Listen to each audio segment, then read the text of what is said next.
Yo, what's up, PB? I know I told you I was going to do this demo in the morning, but you know how it is around here. Just go ahead and get it done. So this is your demo video for your custom Canon Jarrus Saber with a full metal chassis and a Proffie V3. Alright, so we're going to go over my desk.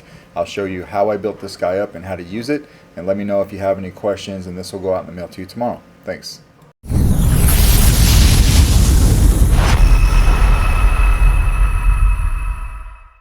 Alright, PB, let's go over your Canon Jarrus Lightsaber, made based off of a Canon Y flash unit, and of course there's some Canon Jarrus and Ezra nods in here. I forgot to grab your picture that you sent me from upstairs, though I've posted many pictures of it trying to show progress along the way, so I hope that you like the way that came out. We're going to go over everything. You're running a KR Sabers lit PCB. Your blade retention knob is something that I made in-house here and then etched it with that symbol from Rebels. Alright, pretty deep etch. When you get that in person, you'll be able to feel that. You can kind of see it right there. The Suba I made in-house. This was the first time doing something like this, so it was really cool to try. This was also laser etched with this pattern here. I threaded this onto the brass emitter. It's not coming loose at all. Okay, it's nice and tight and locked in there. This is an 832 screw that I shaved down on my lathe using this piece. 2-button setup, so power up here, auxiliary back here. Alright, one more 832, but I went ahead and I shaved it down on my lathe again to make it kind of low profile so it didn't stick out too much. You had mentioned you were thinking why the diameter change here, but I did explain it to you, but I just want to go over everything in the video, right? So these two struts, what looked like struts in the picture because the Saber was kind of like this, and I saw this up top and down below, so it kind of looked like struts. I went ahead and I laser etched those, but I made the diameter of the material the same as the handle before I cut them out, and purposely cut down this section right here so that when I put these on here they were flat with the handle, if that makes sense. You can see that right there. Okay, these are held on each with 2 set screws here and here, here and here. This was painted a matte black. It has about 5 coats of matte clear coat over it, so that should never scratch on you. The pommel, again, something that I've never done before, but I tried to get as close to the picture as you sent. So that picture laying like this looked like it had this, and I just made it even all the way around, you know, from here to here, obviously. These 2 holes, I went ahead and I matched that over here, and then milled out this section, and I put a D-ring here. All right, holds it right there. Sound venting, of course. There's your speaker right there. To get to your chassis, you just want to unscrew this. You should find that this unscrews and screws back on very easily for you. The chassis is made out of brass, so full brass chassis. I opted not to go with LEDs this time over here.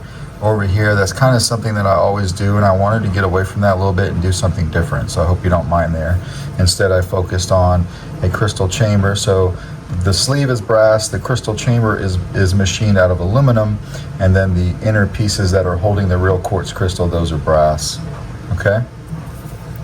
Say Canon Jarrus over here, just kind of laser etch that, put that Rebels logo over here, and it just says Jedi Knight right here. Alright? So milled out these slots for access to your kill switch over here and your 1.2 millimeter recharge port over here.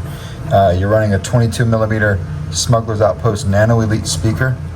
And then to get to the board is tilted, although it's kind of hard to see from the picture, or from the video rather. That board is actually tilted like this, so it's popping straight out of the hole there. You can come in here with a pair of tweezers, you can grab your SD card and pull it right out, or you can take a 9-degree data cable and you can get to here. I programmed everything after I put the chassis on because I wanted to make sure it was doable. Alright, so there's plenty of room there to do that. Coming over here, we'll flip your switch. I am Canon Jarrus, Jedi Knight. This is the V1 version of the Blind Cowboy from our boy Jesse over at Kyberphonic. I don't have the V2 version. He was telling me I need to update that, so I will. Just putting something basically on here to show you that it works. I know you're going to do your own thing.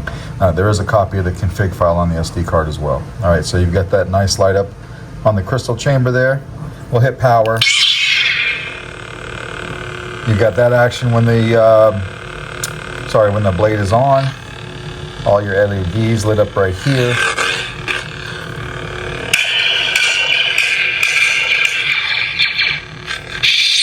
twist off. We'll go ahead and put the handle on. The chassis is a nice slip fit into the handle. It is the exact ID of the handle, so it's nice and tight. When you come over here, you can see how it's off a little bit. It just needs to be tightened up. When you tighten up the handle, you take this and it aligns everything. All right, we'll hit power.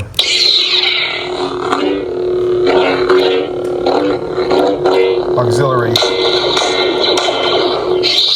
Let's put a blade in the sky. We'll back this out of here. This was designed for a 7/8 inch blade, not something that I asked you about. I just went ahead and assumed a 7/8 would be okay for you because the emitter is already pretty hefty, okay, because of this solid piece of brass. So I wanted to go with a smaller blade right here.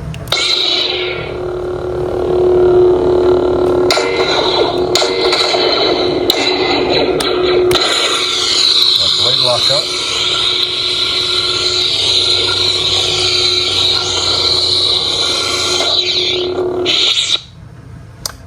Purposely made the emitter a little bit shorter than the shroud, and I bumped the shroud up a little bit while still maintaining all the pictures from your drawings. I did want a little bit of shine through right there, so that was intentional.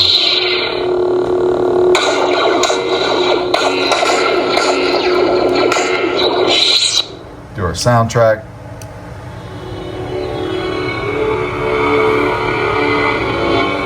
Turn it back off. Just like that. Take the blade out of here. Plenty of blade depth. All right. We'll lock that down. Take our handle off right here.